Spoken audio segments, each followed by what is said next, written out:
Olá pessoal, tudo bem com vocês? Espero que todos estejam muito bem. Eu sou a professora Yara e eu vou falar com vocês hoje a respeito das frações.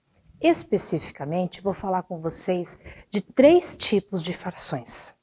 Como vimos, as frações elas são representações de quantidades diferentes referentes ao inteiro.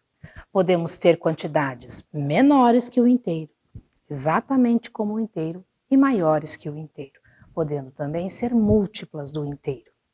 E aí a gente classifica as frações de 3 maneiras. Confere aqui comigo que eu deixei preparado para vocês. Olha só, temos primeiro então a fração que a gente chama de própria.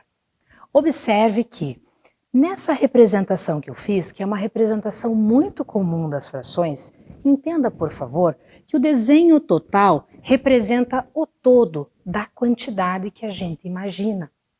E daí a gente divide em porções iguais. Então, por exemplo, se eu tivesse um pacote com bolachas e fosse comer uma pequena quantidade, eu vou comer menos que o inteiro. Por exemplo, essa daqui. E aí eu uso uma marcação no desenho para representar essa quantidade.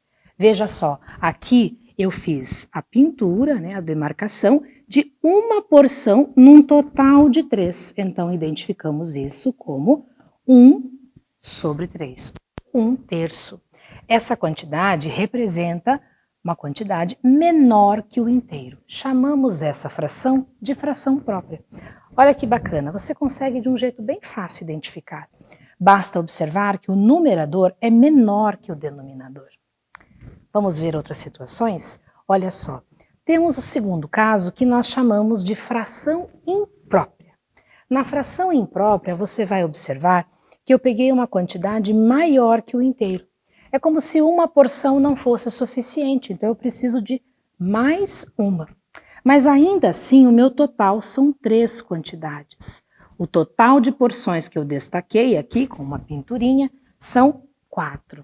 Então, identificamos essa fração como 4/3. Essa fração, ela é conhecida como fração imprópria.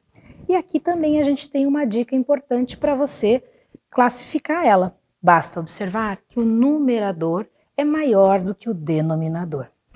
Ainda assim, nós temos um último exemplo.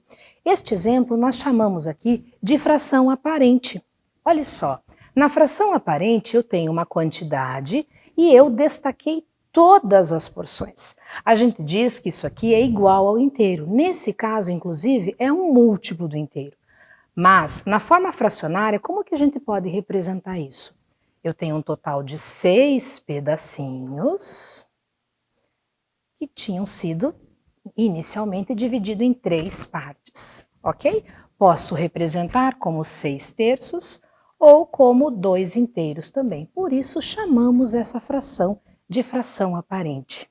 Fique sempre atento a esses detalhes e todas essas situações que eu mostrei para vocês.